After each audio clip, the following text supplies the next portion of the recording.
Seja bem-vindo ao podcast Conexões de Esperança. Este áudio é reprodução de leituras e reflexões diárias matinais de textos de Ellen White, feitas pelo pastor Carlos Alvarenga por videoconferência, através do aplicativo Zoom e transmitidas ao vivo pelo canal Conexões de Esperança no YouTube.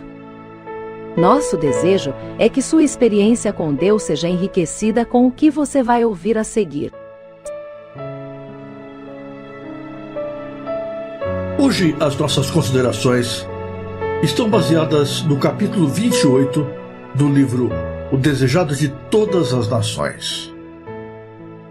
Lemos assim: Dos funcionários romanos da Palestina, nenhum era mais odiado que o publicano.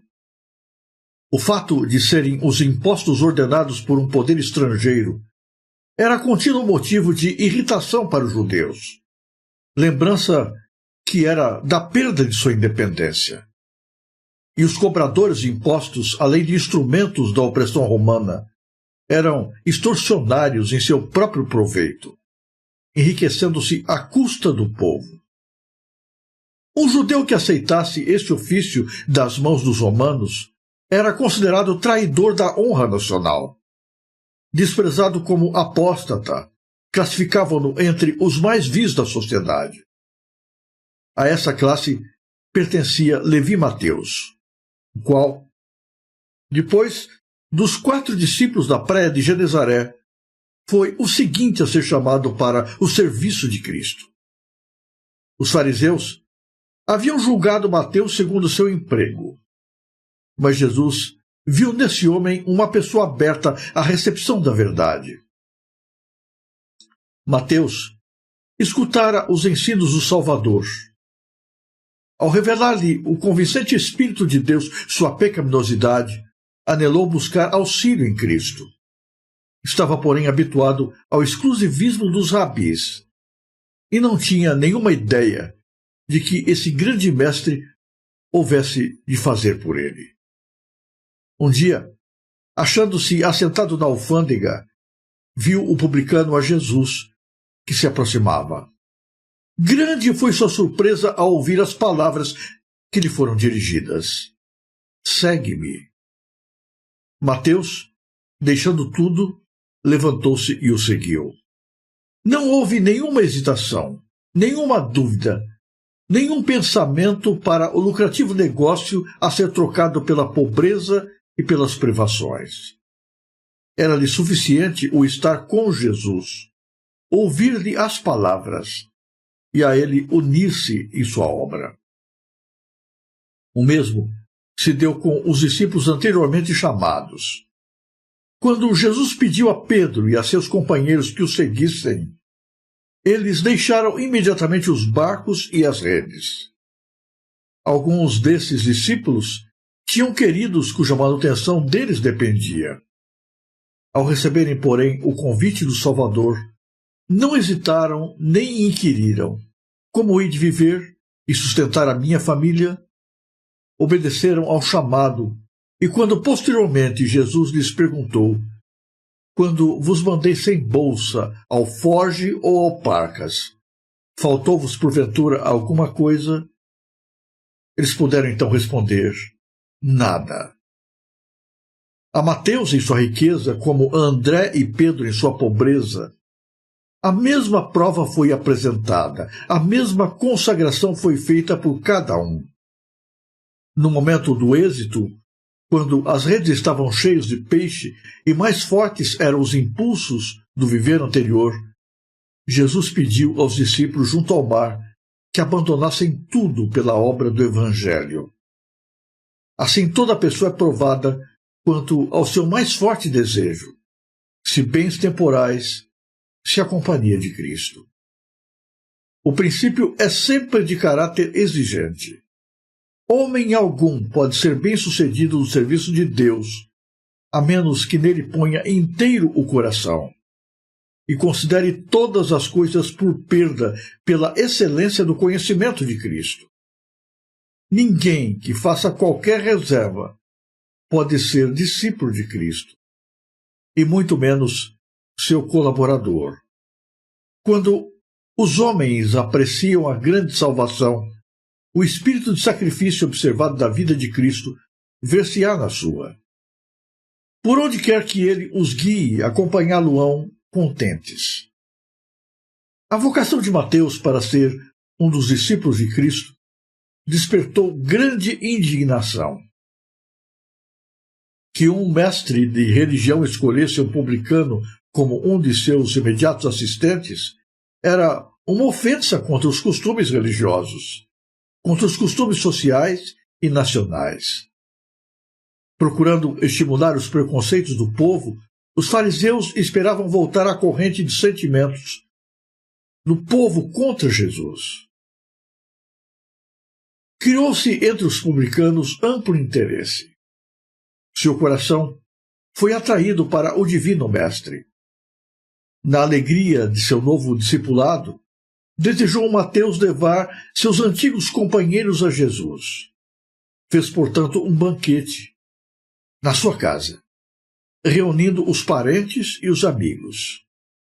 Não somente publicanos foram incluídos, mas muitos outros de duvidosa reputação, proscritos por seus mais escrupulosos vizinhos. A festa foi oferecida em honra de Jesus, e este não hesitou em aceitar a gentileza. Bem sabia que isto daria motivo de escândalo ao partido dos fariseus, comprometendo-o também aos olhos do povo. Nenhuma questão de política, entretanto, podia influenciar-lhe os movimentos. Para ele, as distinções exteriores não tinham valor. O que lhe falava ao coração era a sede pela água da vida. Jesus se sentou como hóspede honrado à mesa dos publicanos, mostrando por sua simpatia e amabilidade social reconhecer a dignidade humana. Quando os rabis ouviram da presença de Jesus na festa de Mateus, apoderaram-se da oportunidade de o acusar. Procuraram, porém, operar por intermédio dos discípulos. Buscando despertar-lhes os preconceitos, esperavam separá-los do mestre. Por que come o vosso mestre com os publicanos e pecadores? Indignaram-se os invejosos rabis. Jesus não esperou que os discípulos respondessem à acusação, mas replicou, ele próprio: não necessitam de médico os sãos, mas sim os doentes. Ide, porém, e aprendei o que significa misericórdia quero, e não sacrifício, porque eu não vim chamar os justos, mas os pecadores ao arrependimento. Jesus veio a este mundo para trazer a salvação a uma raça perdida. Cristo não desceu lá do céu revestido com seu poder e glória. Antes humilhou-se a si mesmo, tomando a forma humana, descendo até o nosso nível, assumindo a nossa natureza, calçando as nossas sandálias, tomando sobre si as nossas vestes e misturando-se conosco nas nossas necessidades e realidades. Não temos um Salvador distante de nós que não entenda as nossas lutas, as nossas circunstâncias, os nossos sofrimentos, as nossas ansiedades, as nossas aflições, as nossas angústias e decepções. Não temos alguém que se coloca como nosso auxiliador que não saiba as dores que invadem o coração, que não tenha experimentado a sensação de cansaço, de fome, de frio, de dor. A verdade mais bonita do Evangelho é que o Verbo se fez carne e habitou entre nós, estabeleceu a sua morada junto da nossa e veio viver a vida junto conosco. Por isso, hoje Jesus nos entende. Ele sabe exatamente aquilo que você sente agora. Ele sabe quais são as suas preocupações, as suas tristezas, as suas lutas, as suas ansiedades. Porque Ele anda conosco nas nossas estradas. Ele trilha os mesmos caminhos. Ele pisa nas nossas pegadas.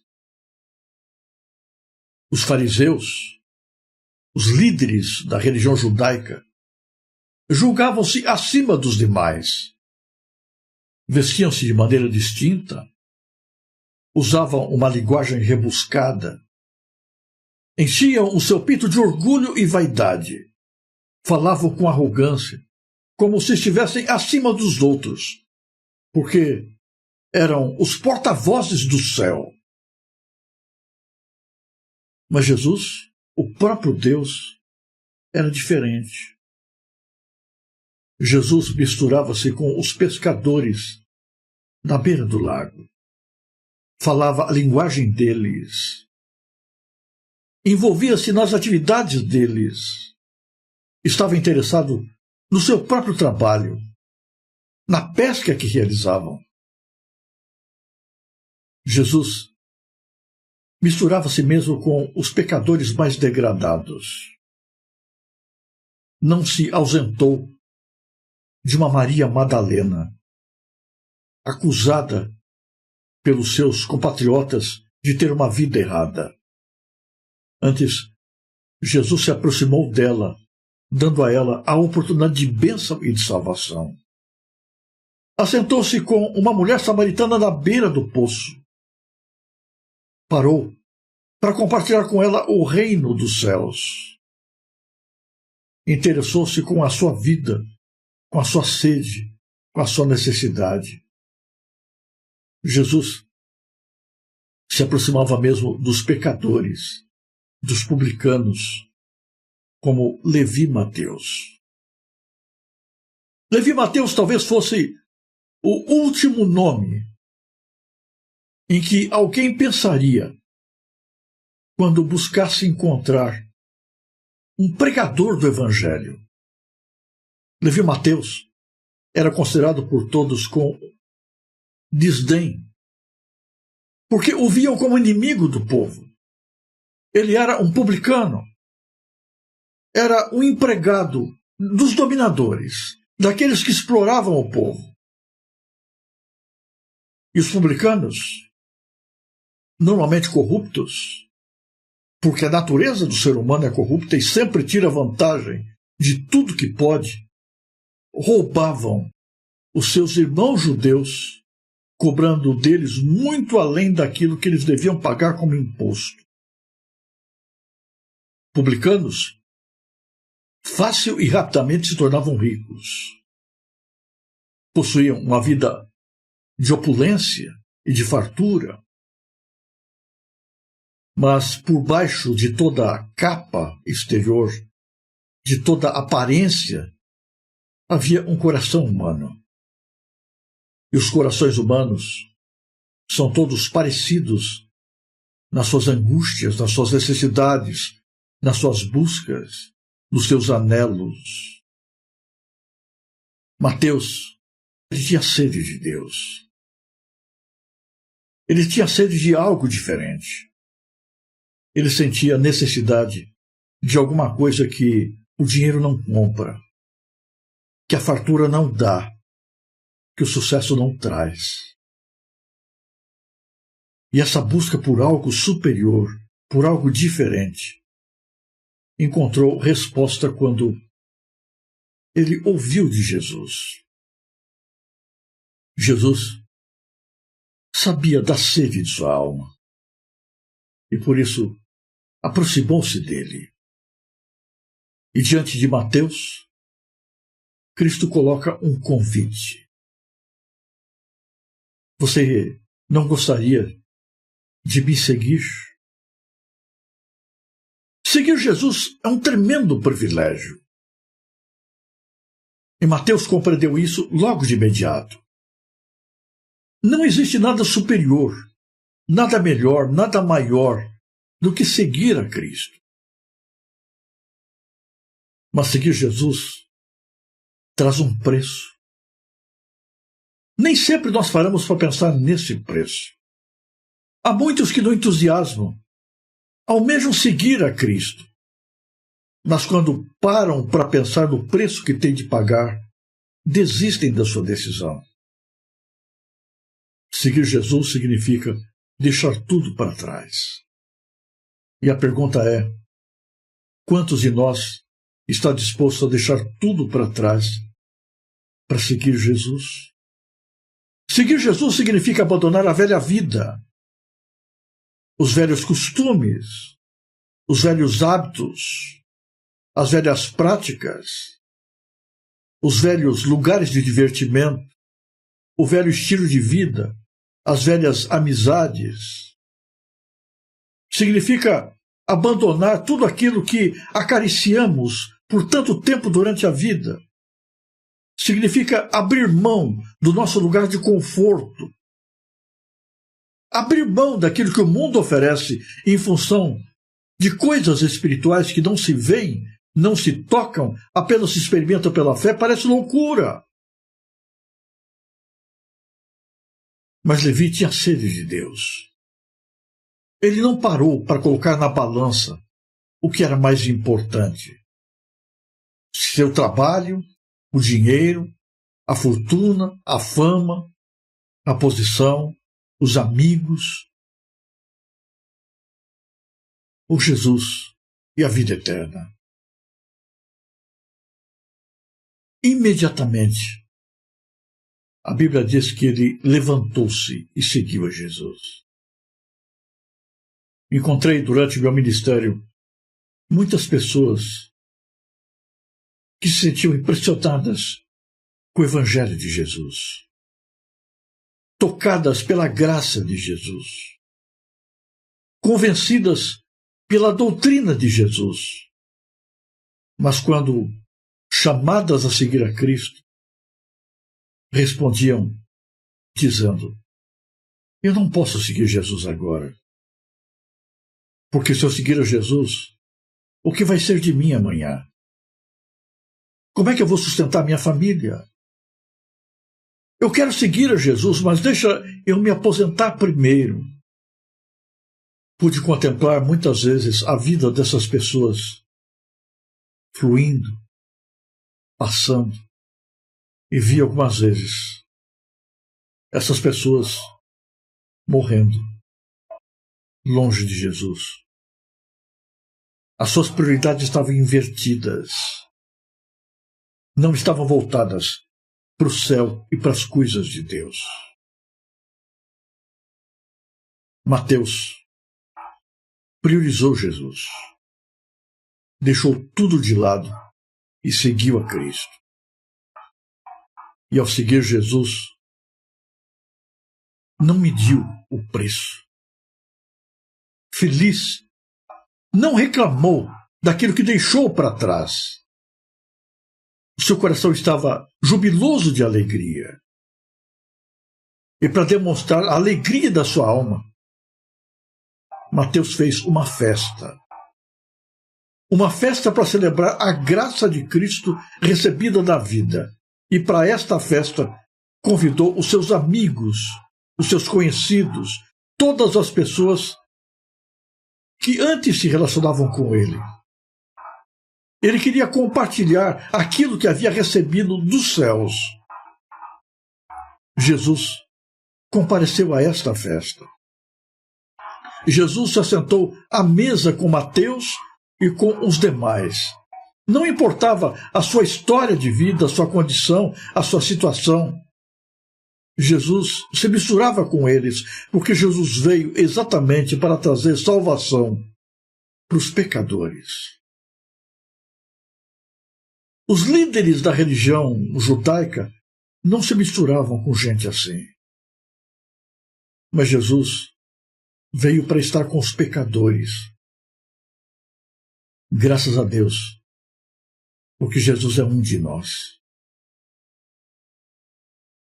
Temos nós priorizado o relacionamento com esse Jesus tão amoroso, diante da graça de Cristo, qual tem sido a nossa resposta? Temos nós imediatamente aberto a mão de tudo, de todos os valores, de todos os interesses para priorizar Jesus? Ou Jesus é tudo para nós? Ou ele não representa nada? Ou Jesus é prioridade? Ou não há lugar para ele? Ou nós deixamos tudo por amor a Cristo?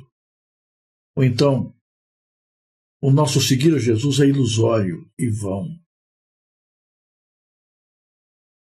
De quanto você está disposto a abrir mão para seguir a Jesus? Que preço está disposto você a pagar para receber a salvação de Cristo? O que você está disposto a renunciar por Jesus? Até onde vai a sua disposição de seguir a Cristo? A tua lealdade com Cristo vai até o fim? Você está disposto a estar com Jesus até a morte? Está disposto a viver e morrer por Cristo? Está disposto a renunciar tudo que você possa ter como vantagem aqui para estar com Jesus? Ou a sua lealdade é circunstancial? Vai só até a página 2. Dura até a primeira aprovação, a primeira dificuldade. Está você disposto a permanecer com Deus, mesmo que tenha que perder tudo que este mundo te oferece? Mesmo que o diabo lhe roube todas as coisas e até a sua saúde, como fez com Jó? Ou você abre mão da sua fé quando as provações parecem mais fortes, quando o vento sopra frio lá fora? Quantos desistiram de Jesus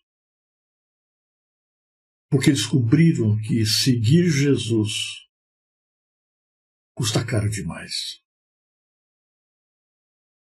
Até onde vai a sua fé? De que você está disposto a abrir mão para estar com Cristo? Qual é o tamanho da sua lealdade para com Jesus? Se hoje você for desafiado a permanecer fiel a Jesus ou a perder o emprego, de que lado você fica? Se hoje te ameaçarem de morte, você permanece fiel a Jesus? Se Cristo não for a prioridade no nosso coração, então a nossa relação com Ele é enganosa. E vã é a nossa fé. Estamos chegando a um momento complicado. Em breve, a nossa fé será testada até o limite. Os últimos tempos não serão fáceis. Os filhos de Deus serão chamados a escolher entre aquilo que é popular, entre aquilo que é vantajoso, entre aquilo que o mundo dá, entre as facilidades que a terra oferece, ou a lealdade a Deus. De que lado estaremos, então? É fácil dizermos, quando o tempo chegar, eu estarei do lado de Jesus. Mas como é enganoso o coração.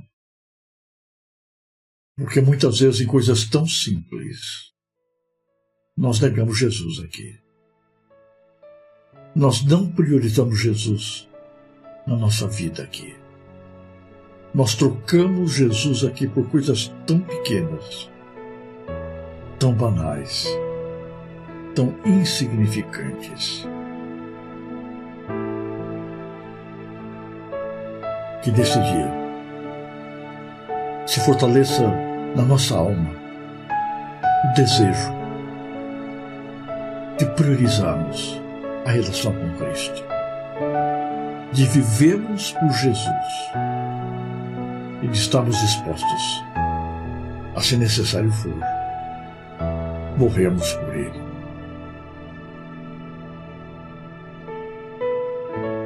Se você apreciou este áudio, inscreva-se no canal para continuar conosco nesta jornada de crescimento espiritual. E se puder, não se esqueça de compartilhar com outras pessoas.